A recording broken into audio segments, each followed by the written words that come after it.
Hey, guess what? The one called Fate?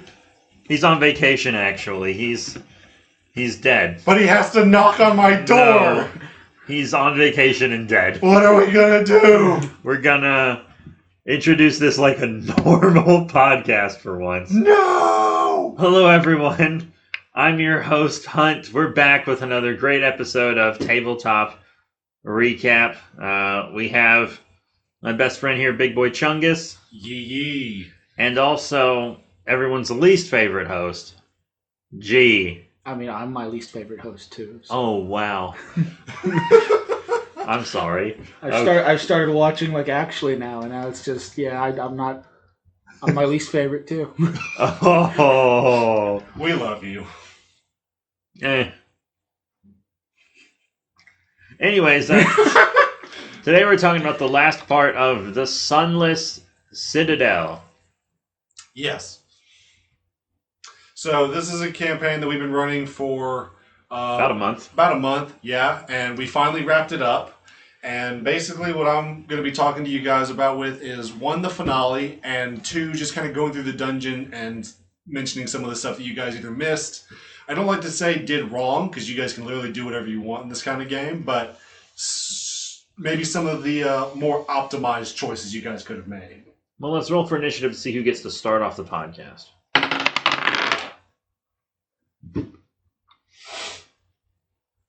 Well, 8. 4. 14. I'm going to yield to the DM, as is custom on D&D episodes. Okay, so the first thing, as we talked about last time, you guys had just made contact with some goblins after defeating Calcrix the White Dragon. You guys rested up, decided, hey, we need to get back in there and figure out what's going on. So you guys make it back to the elongated hallway that was deep in goblin territory. And one of you guys made the decision to check out some of the doors that had been explored by the kobolds previously. Yeah, that was my decision. I was like, let's go that way, because it's 2 doors to the same ominous hallway. That has to be where we're going. So you guys follow that, and that actually took you right into the main boss's chamber for the goblin tribe. In this room, which I'm pulling up the map right now. Yeah, it was the hobgoblin and the bugbears and the goblin shaman, right? Well, there were 3 hobgoblins. I just used the bugbear miniatures because I didn't have 3 total hobgoblins. Sorry, I just remembered the visual. Because there was one goblin. Well, the other leader. 2 hobgoblins were only like lieutenant lackeys or whatever, so they didn't have a bunch of armor or anything. They were mainly like wearing leather loincloth / basic crude armor. There was one hobgoblin whose name was Dern, and he was wearing spike armor, earrings, and a necklace, and a bunch of other stuff, which, upon further inspection, was all stuff that the missing persons you guys were looking for were actually wearing. Yeah, and Connor, I'm just going to jump ahead a little bit, Sure. took it off his corpse and then tried to sell it to the mother of the people that it belonged to. And we were like, this isn't Skyrim, boy. and the mom was like, these are my children's, my children's. The first thing I said was, first off, this was an heirloom from my grandmother. I gave this to my daughter before she died. Oh, What are you spoilers. doing? Yeah, we're jumping ahead just a little bit. But, so yeah, you guys actually did pretty well. It was a good fight. One of you, there was I forgot to mention, in addition to the hobgoblins, there was also a goblin shaman named Grell, who you guys were fighting against too. And I'm going to be totally honest, this fight could have gone either way. Between the natural environment hazards, which in the middle of this room there is an 80-foot 10 by 10 shaft that you guys could have fallen into, and would have killed any person just instantly. But you guys didn't die, and in fact, you actually killed one of the hobgoblins in that way. We fared extremely well in that fight. Yeah, you did. You killed the 2 hobgoblin lackeys right off the bat. They did get some hits in, but nothing too detrimental. You killed one, I think Clarence Hunt's character killed one of the hobgoblins. Clarence Spellshell! Oh yeah, we should probably say who our characters were just as a quick recap. After you finish describing the room. And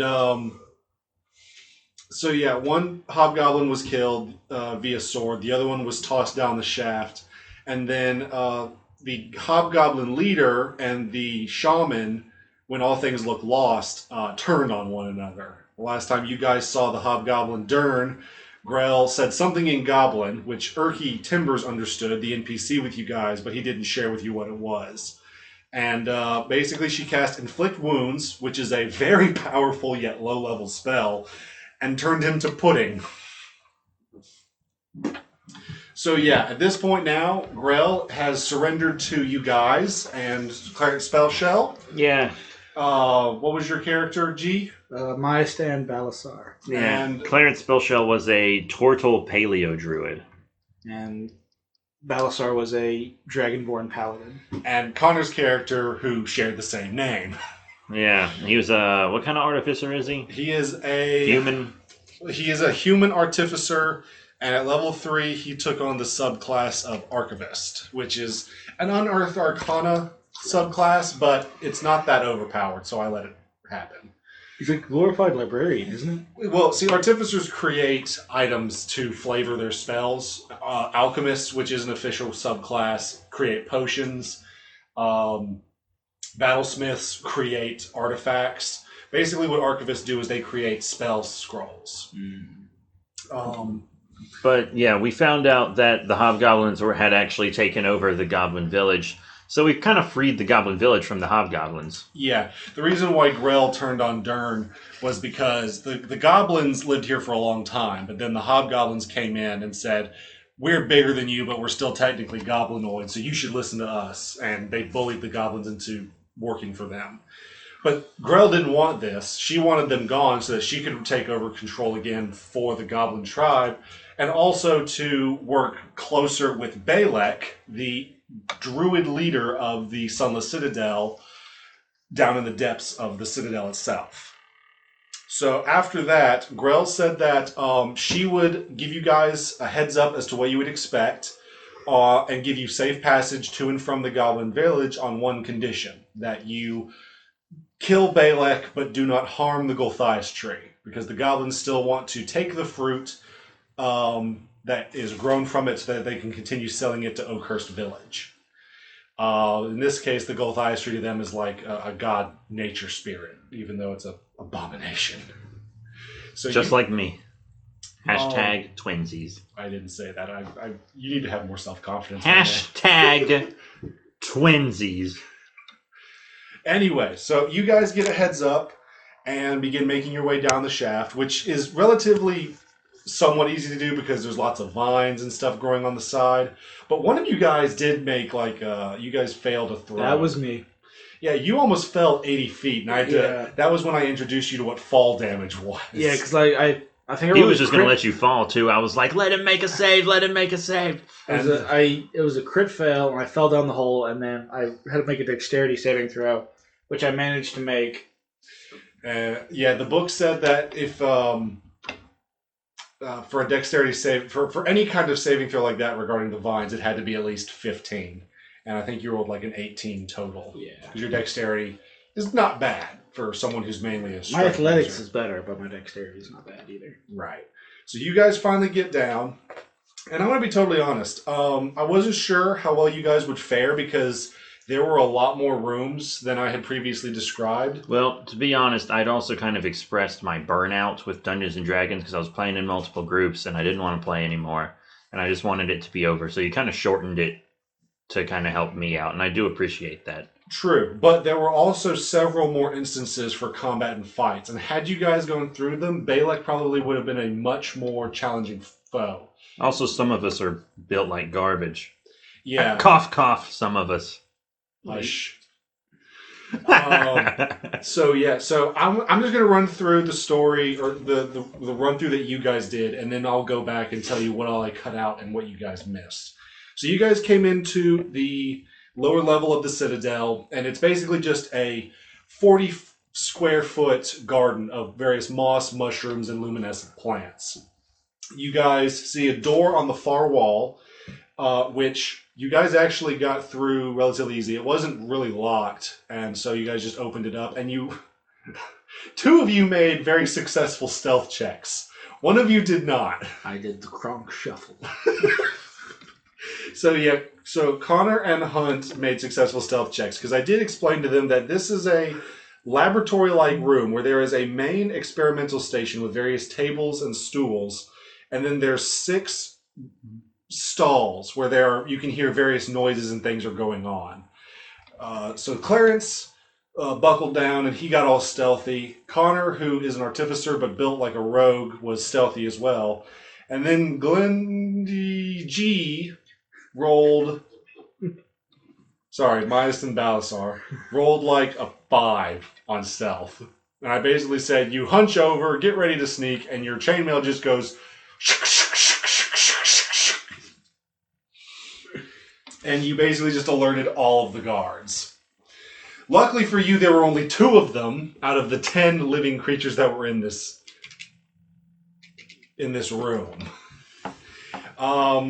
And you guys actually got through half of this area with just charisma checks. Yeah, my guy was pretty boss on the diplomacy of that whole campaign. Yeah, the 2 goblins were freaked out to see you guys because you were neither goblins nor Balak, who that's all they expect to see. And then I explained that we destroyed the hobgoblins for him, and they were pretty excited. Yeah, they told you guys what to expect on the other side of the door that was leading out of this room. And then those 2 guards and the 8 other goblin commoners rushed over to the shaft area to try and rejoin their comrades to celebrate. So after you guys left that room and picking it clean of what little treasure there was, you actually got an extra scimitar out of it. I got several extra scimitars out of it, and I used Minge to fix them. Yeah, they were all rusted and busted. But yeah, you were really cool with your cantrips there, so you got a bunch of brand new shiny weapons. And I got a special potion. Mm-hmm.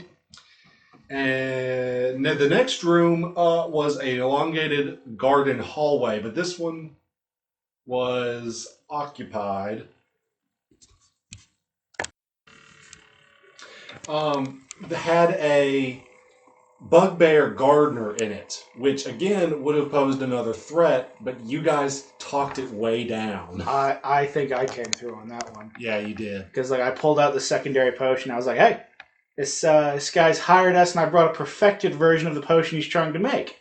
And I rolled like an 18, I think. Oh, yes, that's one more thing I forgot to mention from the last room. Before the other 2 goblins' guards left, they showed you a diseased rat that was strapped down in one of the 6 stalls that they told you had been infected by a potion that Balak was working on from the sap of the Gulthias tree. This rat basically had bark-like skin and various warts and boils forming on its skin that looked like fruit flesh.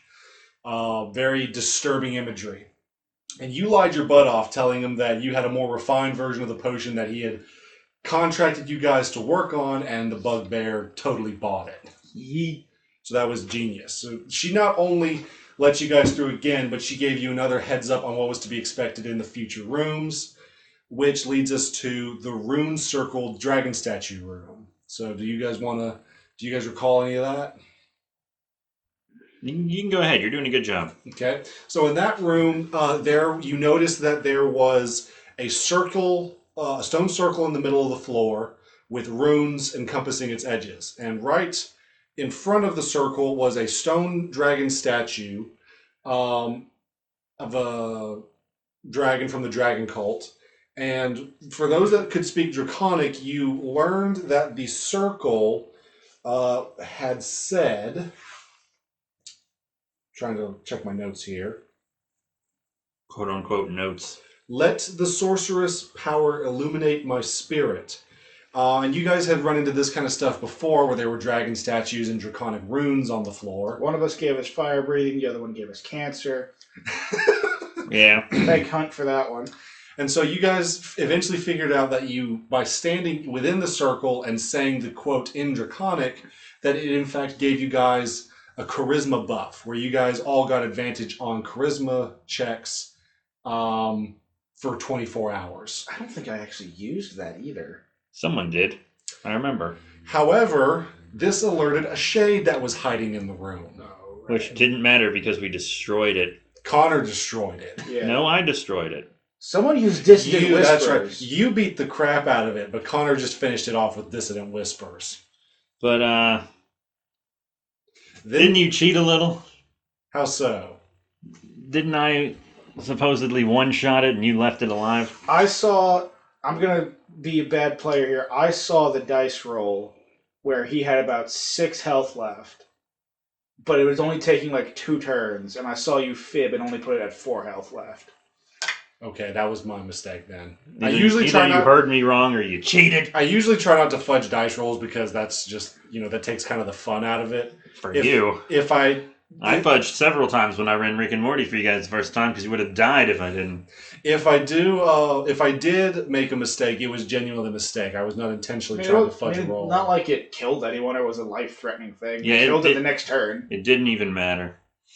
Right, and then after that, you all made perception rolls, and 2 of you rolled nat 20s and saw that there was a block sticking out of the back of the wall hiding treasure, which included 3 bottles of alchemist fire. Gosh, it's almost like I was setting you up for something. Yeah, I saw those. Because you remember, as soon as we got those, I was like, ooh, that tree's going down. Like, in that room, I was like, that tree is going down. So you guys got through that. Except you abandoned your druid stance. How? He really didn't. He's a druid, not a cleric. But if I was a cleric, I still would have destroyed that tree. Not just the tree, though. You left that room through the second exit. Meant to explain that earlier. But this exit led you to the hallway that led you directly to Balek's office, as the Bugbear Gardener explained. There you found several items of interest, including a diary of Balek, a list of ingredients for various experiments, all of which were grisly, and a book concerning dragon treasure, which G's character gladly took for his personal interests. Yep. Yeah, I remember because I was looking through that book and then I gave it to you. Right, the book, yeah. After that, you guys pretty much cleaned his room of all information, and this began the long trek to Balek himself. There were 3 sections after you leave the office. There was a smaller section where a bunch of goblins were doing some more gardening. They were startled by you and called for aid from the Dark Lord, Balek, in which 4 twig blights showed up. So it was 4 goblins, 4 twig blights versus you 3 plus Urky Timbers. Alchemist Fire and some nat 1s on the twig blights. The turns made that a much easier combat than it should have been. Yeah, neither of them are really tough opponents, but they just had the numbers on us, Right. Even if an enemy is really weak, advantage usually falls on those who have more minions. Strength in numbers, whole deal. After that, you guys made your way through the first section of the Darklight Grove, which was mainly just full of a bunch of thorns and fog. But as you guys are descending this hill area, you can see the Gulthias tree branches way off in the distance. Eventually, you begin approaching the tree, which seems to have the ruins of some old walls surrounding it. And in there, you can see what looks to be a young man and a young woman, the man clad in armor, the woman in mage's robes, a hooded, cloaked figure with a long beard. Did I ever show you guys images of... No. No, you can show them to us later. Not I'll show now. them to you later. No point doing it now. And 4 other twig blights. As you guys were approaching, Connor and his character decided to stealth. And hide the entire combat, yeah. Yeah. That's my phone, my bad. You, Urky, and G's character, Mystan, decided to approach. And this is where Balek started to monologue a little bit. Yeah, well, I got his attention because we were both druid boys. So, that's that. So he was more than willing to talk to me, although I'm sure he would have monologued either way. Yeah. But it made more sense, at least. Right. So it's all in Druidic, so I'm just sitting there just like, okay, what's going on? Yeah, because I remember afterwards I turned to you and I was like, okay, it's time. Let's do this. All right. Yeah, basically what he did is he explained to you what had happened to Sir Bradford and Sharwin Hukrell, which were the people you were looking for. And he the quote-unquote kids. He basically turned them into mind-controlled servants by having them ingest sap from the Gulthias tree, much like the rat. Their skin was bark-like. In fact, even in their stat blocks, they had like a permanent bark skin buff. So that way, even if their armor was broken, they still had high AC. There was Balek himself, who had a Wand of Entanglement, and he was a 3rd level Druid caster, so he was as strong as you guys.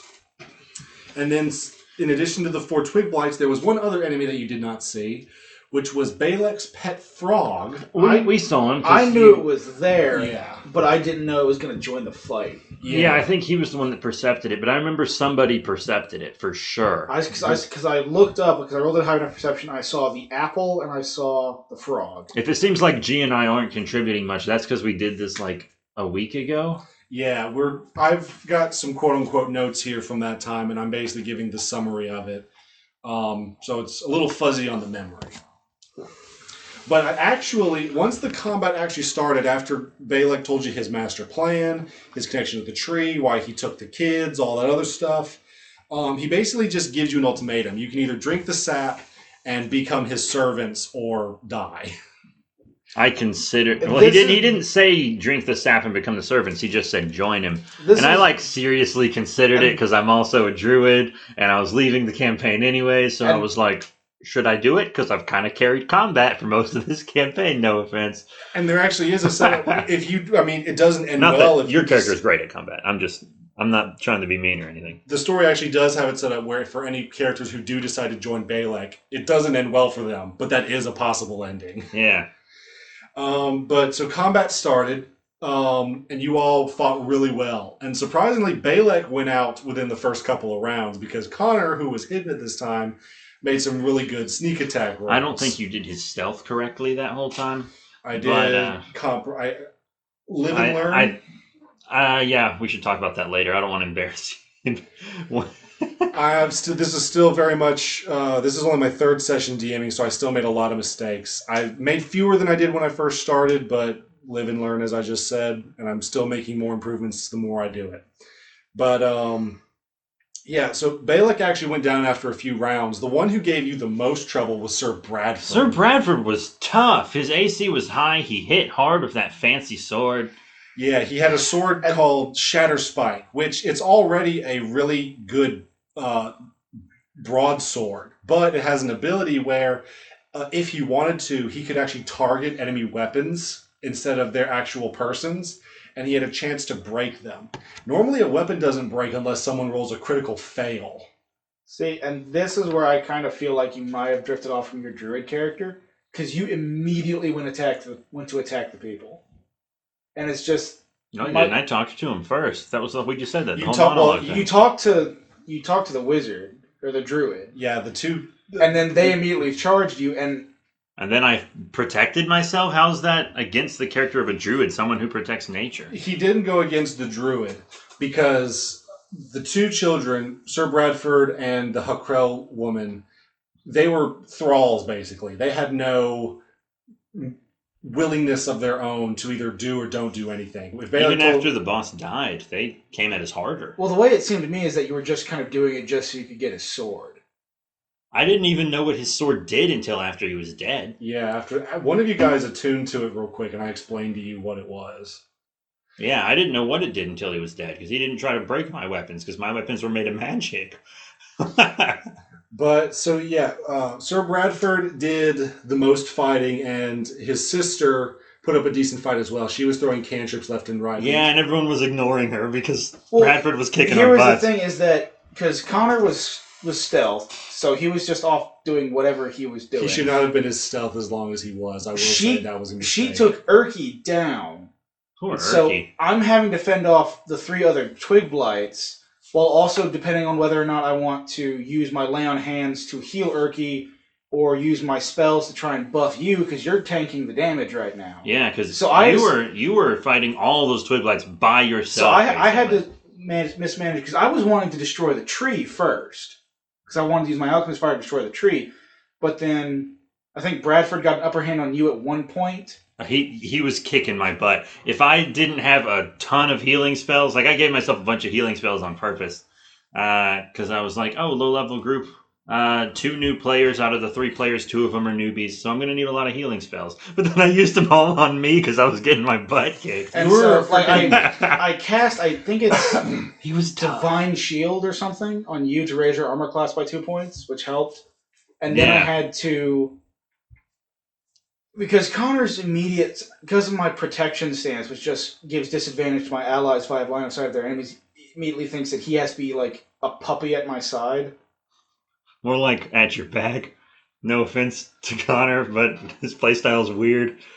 Because like he's right next to me the entire time, and then he dies or goes down, and so I'm having to judge whether or not I want to use because my lay on hands isn't a bonus action; it is my action for that turn. Because I'm like further from you guys. So finally, I get to the point where I can get over to Urki and use my lay on hands to bring him back, and then I try to get the sorceress's attention.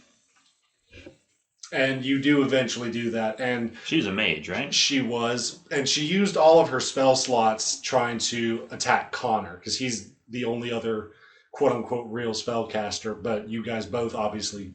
I'd say we're all real spellcasters. I'm technically classified as a half-caster. Sorry, I should have clarified more. You're all relatively half-casters. The fact that you all cast spells, you don't really have a need for a sorcerer or a wizard or even a warlock. So that's actually really cool. But you all did succeed. Sharwin was the last one to go down after her brother and Balak and even his pet frog were eventually smited.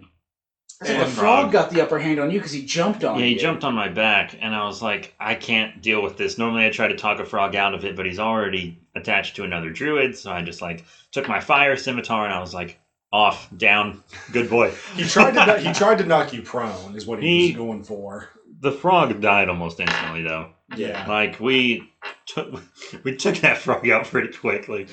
Like, Balak went down first, then the frog. Then Sir Bradford. And then I think either I or you finished off. One of you two cut her head off. It was you. Because I finished Sir Bradford, you finished the sister. And then I went over and healed Connor. Connor finished his nap. Oh! I'm joking. One of us, I think, killed the druid. I think it was you. I think you gave him... No. Was it Urki Timbers that gave him the final blow? I don't know. Maybe. Urki Timbers was unconscious for the last half of that battle. I wanted him back. I wanted to be really ironic and use that potion that he had given earlier and use that on Balak. Oh yeah, someone else must have killed him then because you would have done that. Because like a dramatic irony, but... I feel like it was Timbers. I'm almost sure it was Urki. I think it was. I remember he cast the Radiant Fire cantrip once and it had devastating effects. He did something. I'm sure it was him. Because I didn't do it because I tried and then Sir Bradford cast shield over him and then attacked me. So I was busy with him. It wasn't me. Connor was unconscious. Glendon was fighting the mage, and if he would have done it, he would have done it his way. So Timbers is all that's left. Yeah. But you guys did awesome, and then all that was left was to deal with the tree. And you guys decided, break out the alchemist's fire. Yeah, I didn't really do anything to the tree because it was already almost basically destroyed by the time it came around. I will say Connor had the smart idea. He cut the apple from the tree first. He shot it down. He rolled a nat 20 on a knife throw, and I said, okay, this apple, you pit the stem with your knife.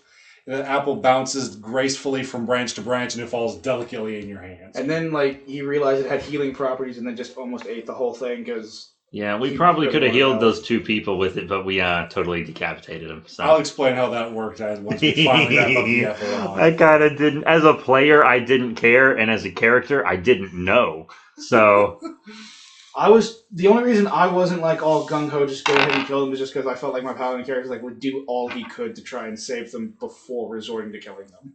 Yeah, you roleplayed great that session. And you guys did manage to get out of the dungeon without going through goblin territory because it turns out the kobolds were tunneling in that area trying to expand their territory, and they tunneled their way into the lower garden. And so you guys crawled back up. There was a party waiting for you. You guys had some nice one-on-one role-playing with the captured Calcrix, and then left heroes to the kobolds, heading back to Oakhurst Village, where some more good role-playing took place and some not so good. Connor really thought there'd be a conspiracy. We spent way too long during the epilogue for this. No, Connor spent way too long during the epilogue. Okay, you know what? It's really easy to criticize a guy when he's not here. No, we said all this to his face. Oh. He just thought there was more story and there wasn't. Simple mistake, easy to make. No problem. So, But your role playing in the shop with the woman was fantastic. Yeah, I went to the shopkeeper because I had all 3 signet rings because I was the original one given the quest.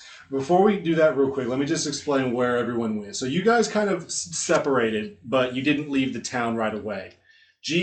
Maya Stan went to the shopkeeper to turn in the quest for the Hukrell family. Clarence with Hunt decided to go to the... you went to the Shrine of Palor. Bless you. Thank you. To do something. Talk to people, pray. Right. Because I was my character was split. I knew what I was going to do, and my character was like, "There's so much to do here with the nature still." Because we eventually found out, because when we divulged the nature of the tree, it's one of those trees that grows out of a vampire or whatever. Yes. They found Then the skeleton. then the clerics were like, "Oh, of course. So all the fruit we've been planting has just been turning into twig blights. So there's Right. hundreds of twig blights roaming around the forest, and that's what's been killing people." Yeah. So I was like, do I stay and deal with these twig blights that are upsetting the balance of nature? And I mean, I'm a hero to both the kobolds and the goblins. So my character decided to stay and try to get rid of these twig blights and also try to broker peace between the kobolds and the goblins because they're basically the same thing except one's a reptile. and Connor was with you for some of that. He tried... Yeah, he went to the temple. He was trying to dig for more conspiracies than there really was. He thought there was like this big organization or group that was killing people, but he was kind of disappointed when he learned that, oh, it's just twig blights that are murdering people in the night. Then Yeah, he tried to explain he to them. Yeah, I think he just thought the module would be longer. Then he tried to explain to them what twig blights were, and they already knew. They were like, "We know what twig blights are," and he was like, Erky Timbers was like, "I was there fighting them with you." Classic. But then go ahead, G, and explain what Maya Stan was doing in the general shop. So I went to the general store, and of course I didn't have a happy look on my face. And I approached her and said, she seemed happy because we'd returned from the quest. Everyone else at that Blue Phone had gone missing or left for dead. You guys were in that dungeon for about a week. Yeah, and so I came out, and she looked at me hopefully, and I said, we were able to find your children, and unfortunately they were killed in the process.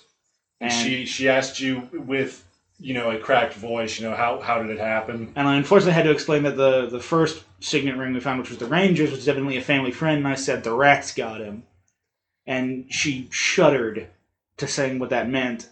And then I told her that her 2 children had been turned into They were thralls. thralls, effectively, for the main bad guy. You explained it to her so well. Like, if you would have explained it to her like that in real life, that would have been the best thing you could have said. Like, the way you're Very good bedside manner. Yeah, your roleplay was great. You gave him a fate point for that, didn't you? And he still has that. He deserves that. And she just asked, was there anything you could do? And I said, not to my knowledge.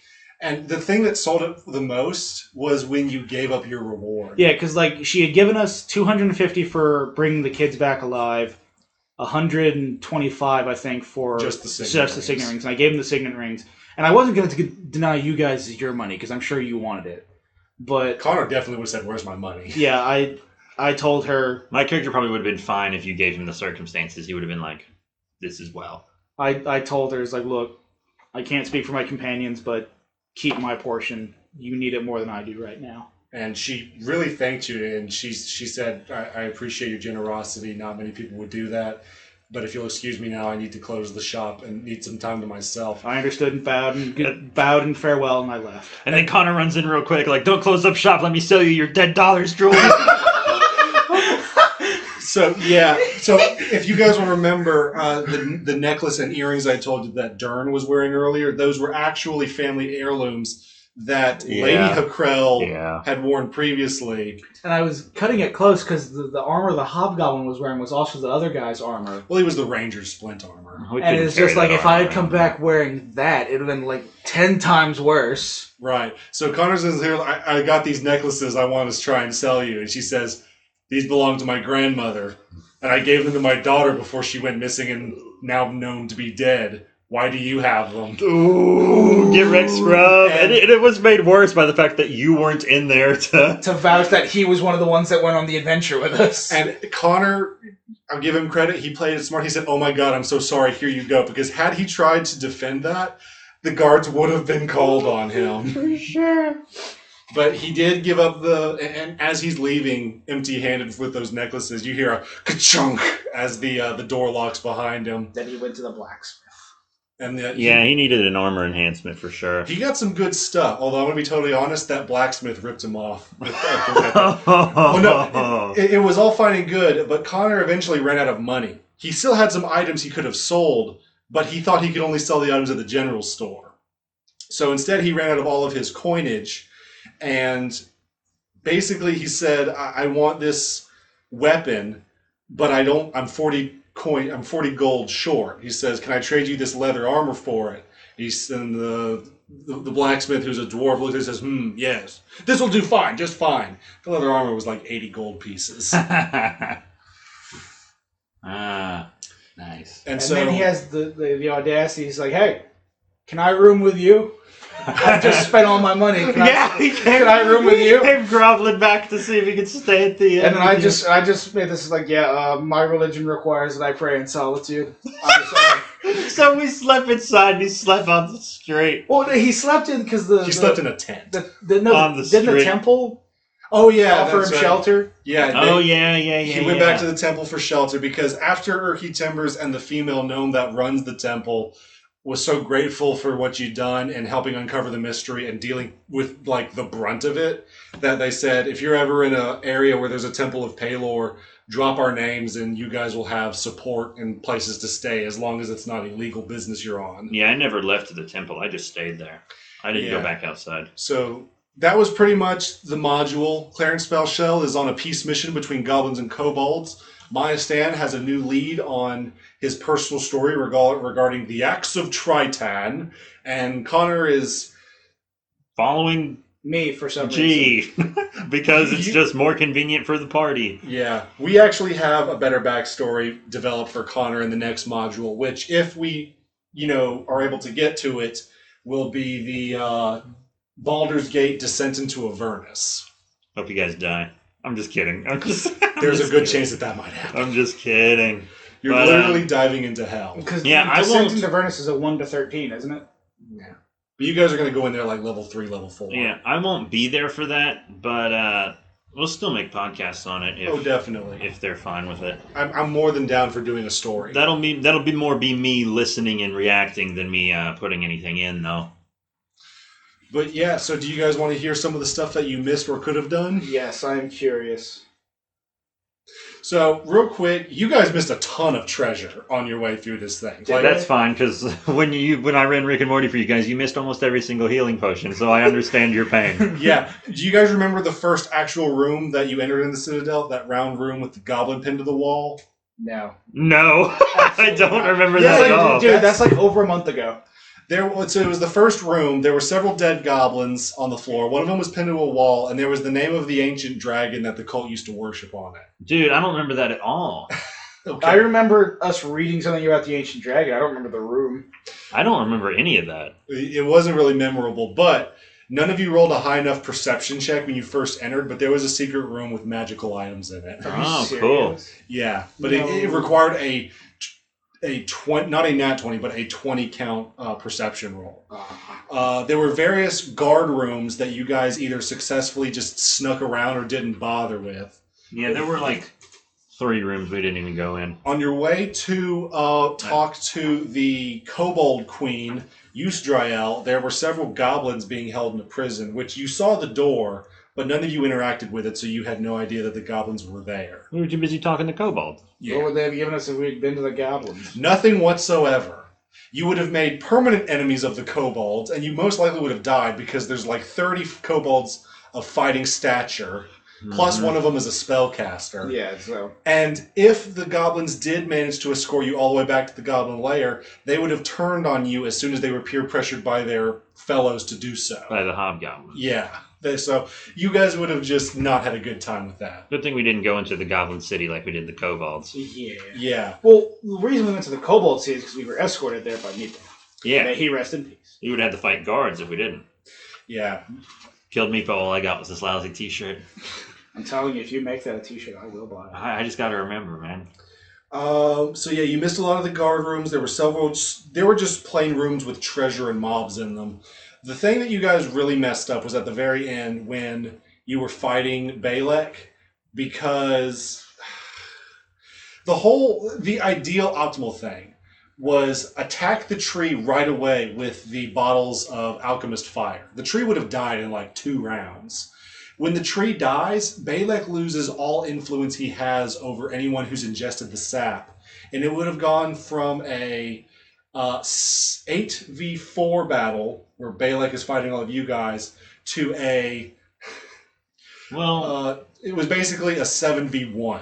you don't think to destroy the tree first because you're defending yourself against everyone else. You know what I mean? Like you don't want to take turns. Had Urki been alive, I probably would have thrown my Alchemist Fire, but I was having to pull double duty as defending myself and support. Yeah, That's right. you I'm really not saying kicked that butt was, during that final combat, my dude. I'm not saying that what you did was dumb or anything. You guys did make good decisions. You guys got through it. But optimally, attacking the tree would have been the best course of action.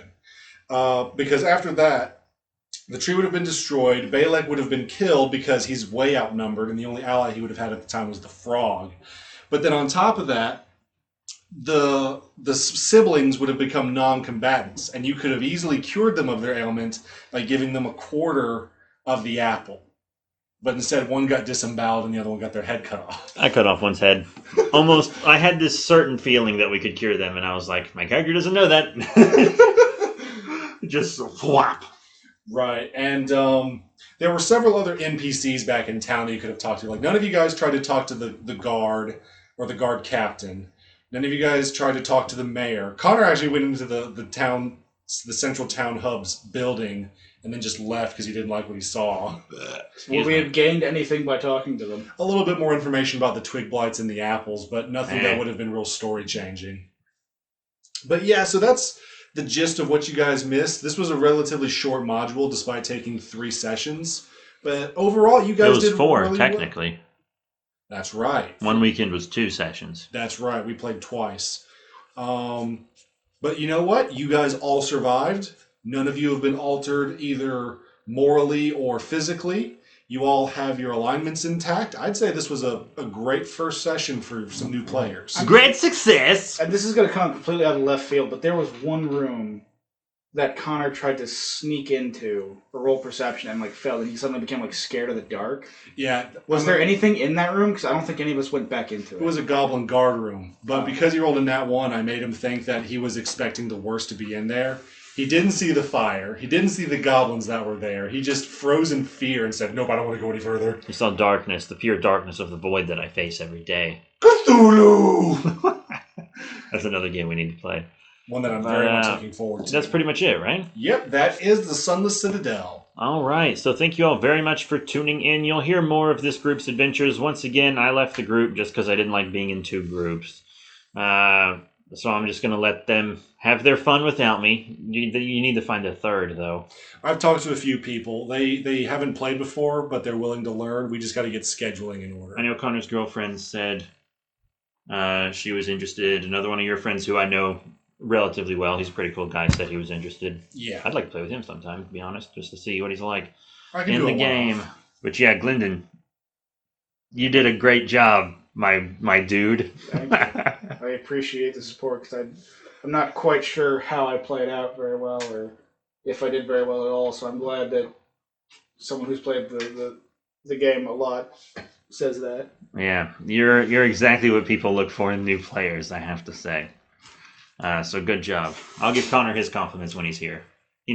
If he deserves it. I'm actually joking. I've been talking with Connor one-on-one with character building and all that stuff, and I think we've actually made a really good character. Just with my inexperience with DMing, I made a lot of mistakes in that regard. I'll take responsibility for that. And Connor did a really good job of working with me, coming up with ideas for that. So yeah, I can't wait to hear his character backstory. Because now I get to know all the secrets because I'm not in the group anymore. I get to be your confidant. Yeah, you're my advisor and my editor. Well, sort of. I just bounce ideas off. Because the hardest part about being a GM is not being able to tell people all your cool ideas. Or secrets. Yeah, because I'm studying up to be the keeper for Call of Cthulhu right now. And I really want to tell everyone about the homebrew monster I made, but you can tell me. I can't tell you. Yeah, I'll tell you later, actually. Because you're not in that group. But yeah, that's it for today. Thank you all very much for your support. Remember to rate, comment, and subscribe. Check out the cool links in the description below. We got Facebook, we got Twitter, we got Patreon. We got merch on eBay. But that's it. Thank you all once again. And I'll see you all next time when fate knocks at your door. Please kill me.